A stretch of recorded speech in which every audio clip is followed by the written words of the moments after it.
360 నేను జమీమా. ఇక వివరాల్లోకి వెళ్తే వరద ప్రభావిత ప్రాంతాల్లో తెలంగాణ సీఎం రేవంత్ రెడ్డి పర్యటిస్తున్నారు. మహబూబాబాద్ జిల్లాలో వరద ముప్పు ప్రాంత ప్రజలను పరామర్శిస్తున్నారు. వీడియో చూద్దాం.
ఇక చూస్తున్నాం తెలంగాణ సీఎం రేవంత్ రెడ్డి తెలుగు రాష్ట్రాల్లో కురుస్తున్న భారీ వర్షాల నేపథ్యంలో ఇప్పటికే మహబూబాబాద్ జిల్లాలో పర్యటిస్తున్నారు.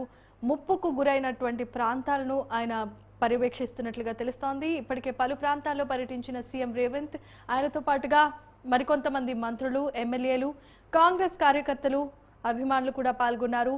ఈ విజువల్స్ లో కనిపిస్తూ ఉన్నాయి స్పష్టంగా. మహబూబాబాద్ జిల్లాలో రైల్వే ట్రాక్ పునర్నిర్మాణానికి సంబంధించి కూడా పనులు వేగవంతం చేయాల్సిందిగా ఇప్పటికే అధికారులను ఆదేశించారు సీఎం రేవంత్ రెడ్డి.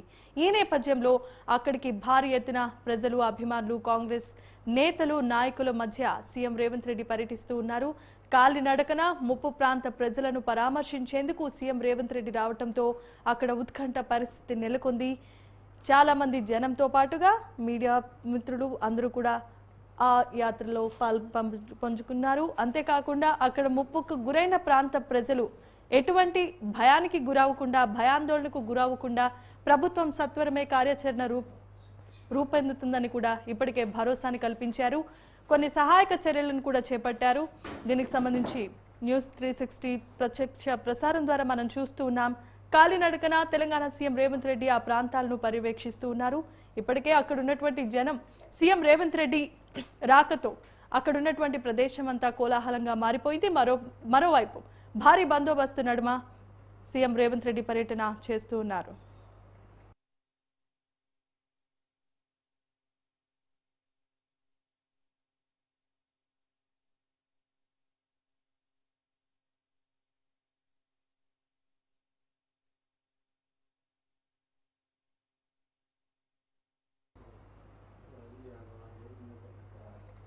ఇక విజువల్స్ చూస్తున్నాం. వరద ప్రభావిత ప్రాంతాల్లో సీఎం రేవంత్ రెడ్డి పర్యటిస్తున్నారు. అక్కడ ఉన్నటువంటి పరిస్థితులపై ఆసక్తికరమైన వ్యాఖ్యలు చేశారు. పర్యటనకు సంబంధించిన వీడియోను కూడా పోస్ట్ చేస్తూ భావోద్వేగ భరితమైన వ్యాఖ్యలు చేశారు. ఇదే అంశానికి సంబంధించి మరిన్ని అప్డేట్స్ ను వరంగల్ నుండి మా ప్రతినిధి రవీందర్ అందిస్తారు ఫోన్ ద్వారా.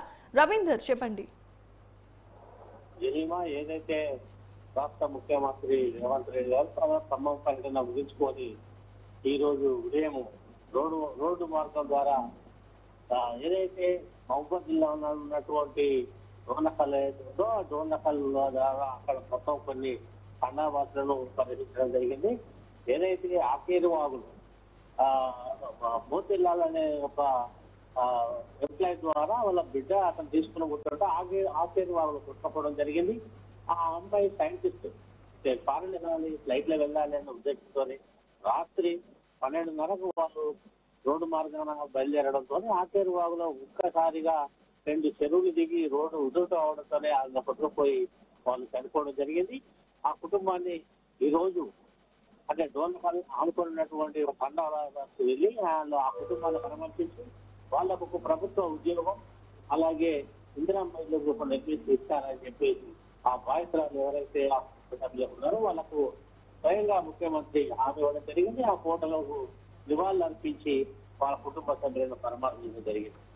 అట్లాగే ఆ నుంచి ఎక్కడైతే రోడ్డు ద్వారా తిరిగినటువంటి రోడ్లు ఎక్కడెక్కడ తిరిగిపోయినాయి, ఎక్కడెక్కడ తిరిగిపోయినాయి, ఎన్ని కిలోమీటర్ల వరకు పోయింది అనేది అధికారుల ద్వారా ప్రజల ద్వారా విన్నపాలు వచ్చిన తర్వాత ఆయన కొంత మేరకు చాలా బాధ వ్యక్తం చేశారు. వాళ్ళందరికీ కూడా అక్కడ ఉన్నటువంటి ఎంపీ ఏవైతే అందరితో కూడా మాట్లాడి ఇక్కడ ఇంకా అధికారులకు సరైన సమాచారం ఇచ్చి ప్రజలకు ఇంకా ఏమైతే అవసరాలు ఉన్నాయో నిత్యావసరాలు ఎక్కడ లోతట్టు ప్రాంతాల్లో తరలిస్తున్నటువంటి వాళ్ళకి కూడా తర్వాత బట్టలు భోజన సదుపాయాలు ఏర్పాటు చేయాలి. అలాగే వాళ్ళకు ఉన్నటువంటి ఏ అసౌకర్యం కలగకుండా అన్ని మెరుగైన సౌకర్యాలు కల్పించి తర్వాత ఏదైతే కాళ్ళు నిండిపోయి ఉందో దాని ద్వారా అన్ని శుద్ధి చేసిన తర్వాత మళ్ళా రేట్లన్నీ రిపేర్ చేసి ఆ భూపాలన్నీ శ్రీరమణి అన్ని కూడా వాళ్ళ శుద్ధి చేసిన తర్వాత వాళ్ళను పర్మిషన్ ఇవ్వాల్సింది కానీ ఆదేశాలు కూడా జరిగింది.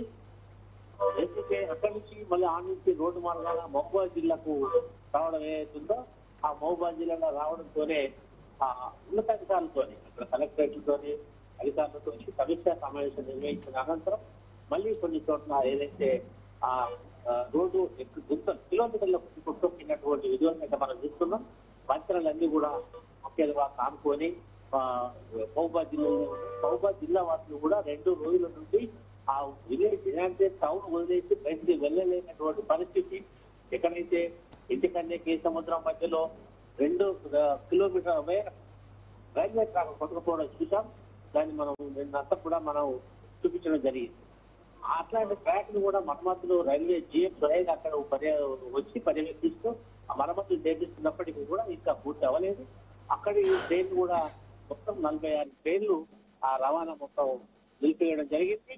అలాగే అక్కడి నుంచి వాళ్ళు చేయకుండా రోడ్డు మార్గం కూడా కిలోమీటర్ల కొద్ది రోడ్డు తెగిపోవడంతో ఆర్టీసీ బస్సులు కానీ ప్రైవేట్ వెహికల్ కానీ ఏది పంపకుండా అధికారులు కూడా అలో చేయడం లేదు. ఆల్రెడీ వాళ్ళు రోడ్లన్నీ బ్లాక్ చేయడం జరిగింది. అంటే రవాణా అస్తవ్యస్తమై ఉన్నది.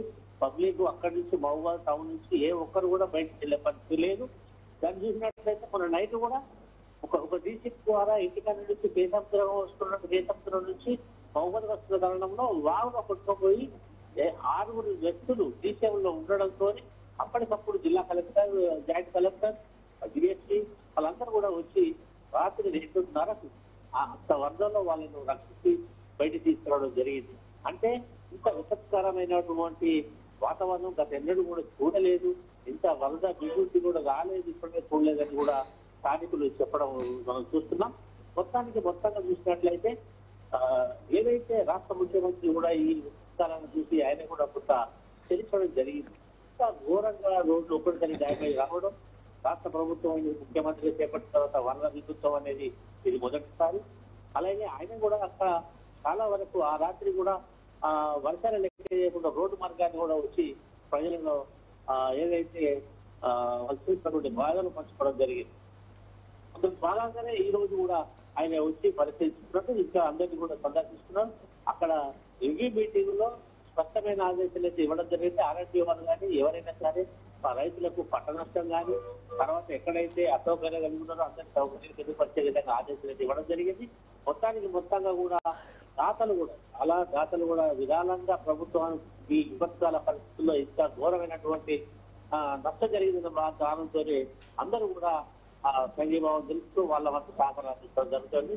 మొత్తంగా కూడా నష్టం ఉమ్మడి వరంగల్ జిల్లాలో అందులో మేజర్గా వరంగల్ ఉన్నటువంటి మహబూబాద్ జిల్లాలోనే బాగా జరిగింది. నిన్నప్పటి వరంగల్ లో ఒక ఎన్ఎన్ నగర్ అంటే ఒక గోతాకు ప్రాంతంలో ఉన్నటువంటి ఒక సిపిఐ చేసుకున్నటువంటి వాళ్ళు ఎందుకంటే నిరుపేదలైనటువంటి వారికి ఎక్కడైతే ప్రభుత్వ భూములు ఉంటాయో అక్కడ వాళ్ళకి ఇల్లు తెప్పించే విధంగా ఆ వాటి వాళ్ళు తీసుకొని ప్రభుత్వంతో మాట్లాడి పట్టాలు ఇప్పిస్తారు.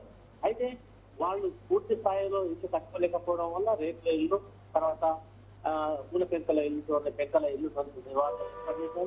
వర్షాలు బీభత్సంగా రావడంతో రైట్ బయటకు కాకుండా కనీసం మధ్యల వరకు నడుము వరకు వచ్చేసి అన్ని వాటిని కూడా పోలీస్ అధికారులు S Ravinder, thanks for the updates.